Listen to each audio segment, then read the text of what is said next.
Bismillahirrahmanirrahim.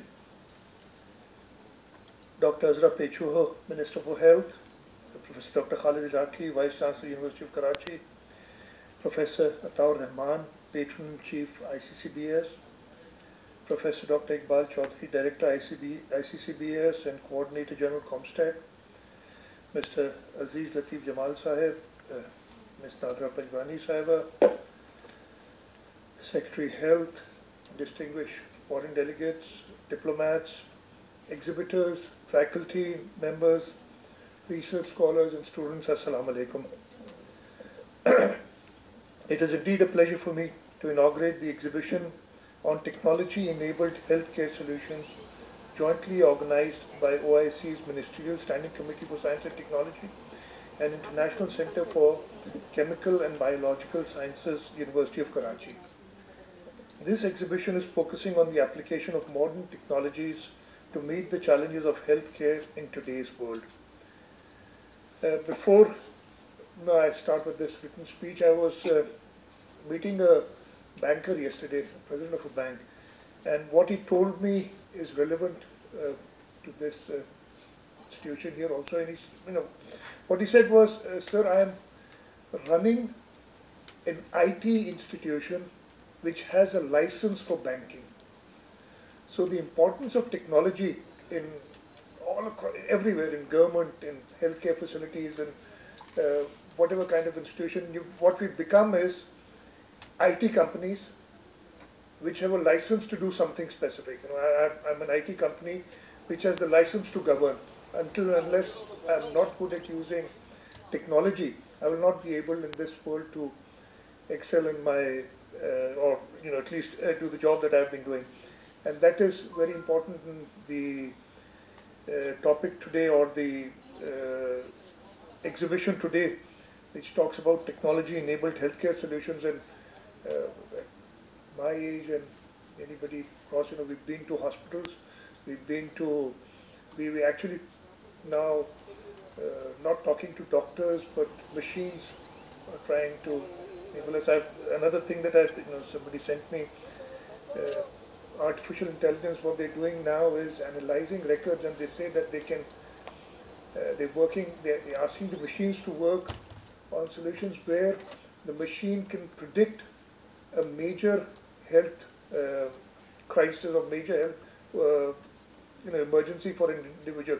For example, telling you whether you'll get a stroke in the next 48 hours or not, by analyzing your records. And obviously machines can crunch numbers much faster than humans. But what machines can't do is think like humans, and if they can just teach the machines to analyze the data and think like humans, they'd be able to churn out results much faster. So definitely technology. And Dr. Ataur Rahman said, yes, I did have the privilege of studying at a place which till now I think is the Center for Technological Development globally, the Silicon Valley. And what I've seen there in the 80s, at that time, I remember I did take a course on artificial intelligence at that time. It was part of a course, and people, what they, the faculty and the researchers, what they were talking about at that time has become a reality now. And it was unthinkable. 30 years ago, we thought that they were just dreaming how could machines do what they're doing right now, but that is what has happened. Everybody talked about COVID-19. Yes, it was a big challenge. We've talked about the success that Pakistan has had, but I don't know if I see some of my partners here, because we made the Corona Task Force on the very first day.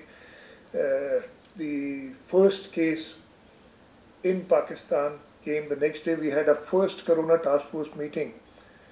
And I don't know, perhaps somebody can do this research. We were the only country in the world who closed the schools the day the first case of Corona hit us. And in my opinion, that very first, and we actually started closing down before the first unfortunate death. The first death was 19th of it's 18th or 19th of March 2020, and we started closing down from the 1st of March actually. And by the 19th we closed down half the province, and we took decisions based on what technology told us. We had set up this dashboard very initially. We were looking at numbers very closely. I had all kinds of support from the medical industry. I had support from the people with technology, and we incorporated the advice given by scientists, by healthcare professionals in our decision making, and we took decisions, and we took very, very, very unpopular decisions. For us in the government of Sindh, in the balance between life and livelihood, life far outweighed livelihood. That might not be very, some people may not like it, but that was a task from the very beginning, that no, we are not going to compromise. And we had a lot of resistance from all quarters, from many quarters. We had criticism and at times abuses. But the government of Sindh kept on that strong footing.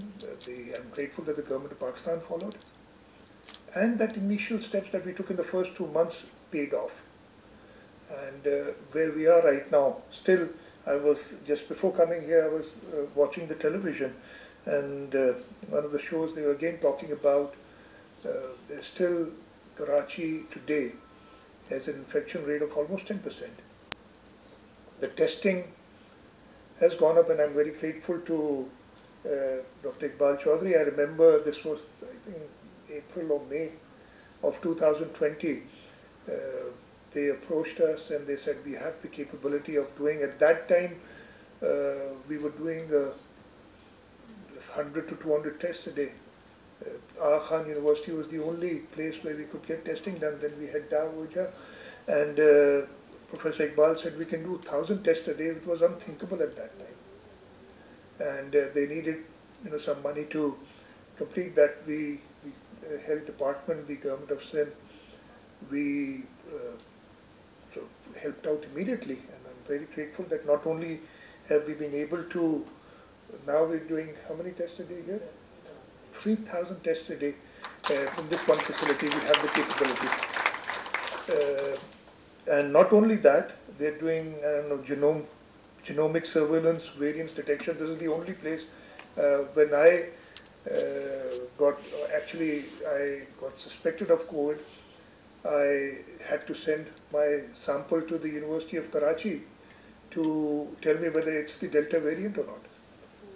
Though it was a false positive, so the variant obviously came negative, but this was the only place where we could send and get a result quickly. And this is all, as Dr. Tarahman said, a world-class institution, which is a great example of public-private partnership. The government of Sindh pitches in, the federal government has pitched in, and the private sector, looking at the success of this institution, has also pitched in. Congratulations on winning the Mustafa Award. I didn't know about it, I need to congratulate you. Professor Tarahman, you talked about the 32 civil awards that this institution is at. What we need to do is, again, I remember when I was at Stanford, they used to talk about the Hoover Institution, which had 11 Nobel laureates sitting under one roof.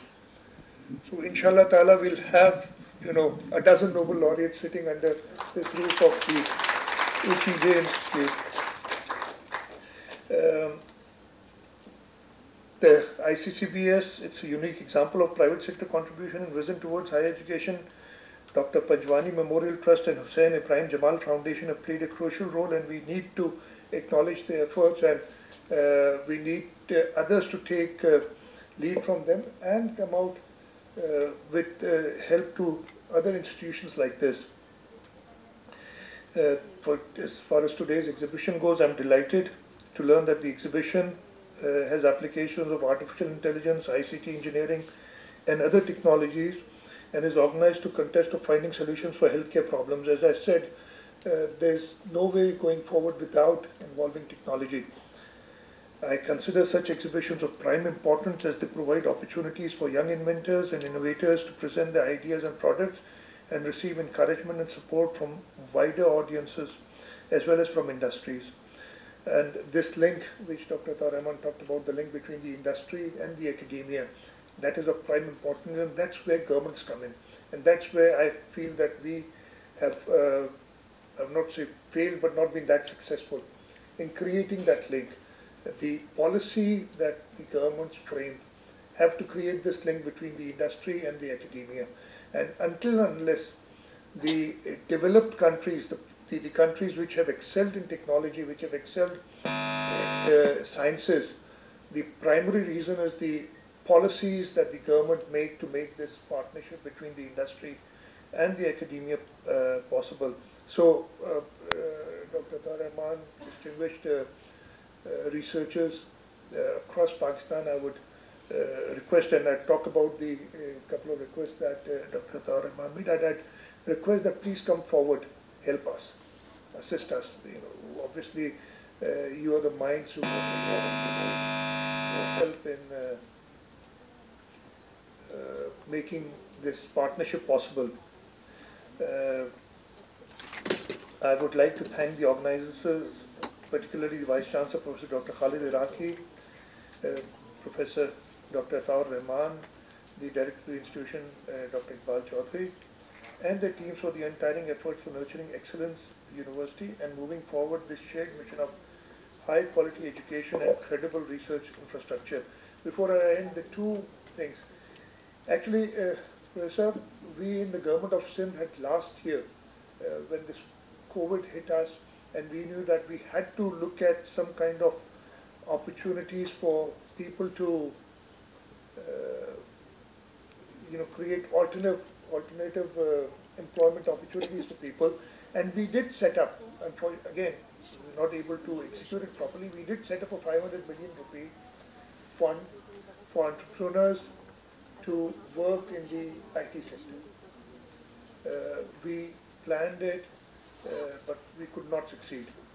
The money is not the problem in our country. I'm telling you, if there is a good idea, money becomes available.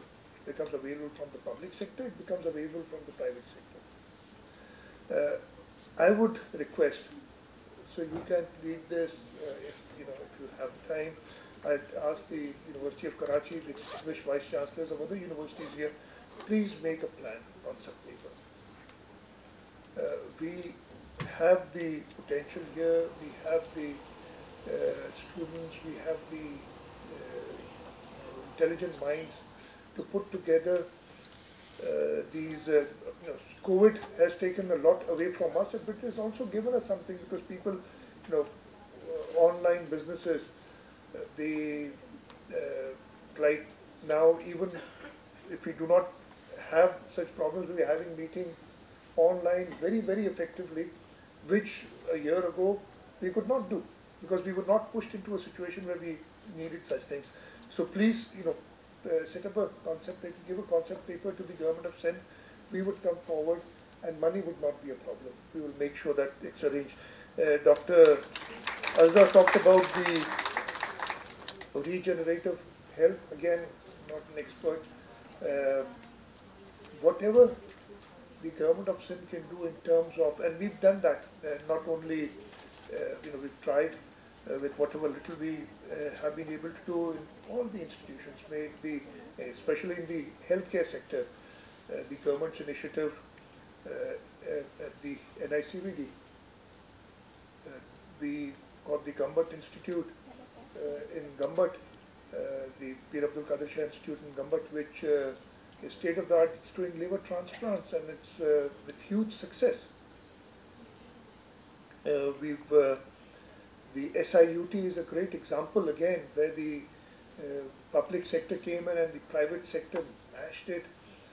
Our efforts at the JPMC, along with the Patient Aid Foundation, where we have the 2 CyberKnife cancer robotic machines which provide healthcare services free of cost to all patients, and it's nowhere in the world that this service is provided free of cost.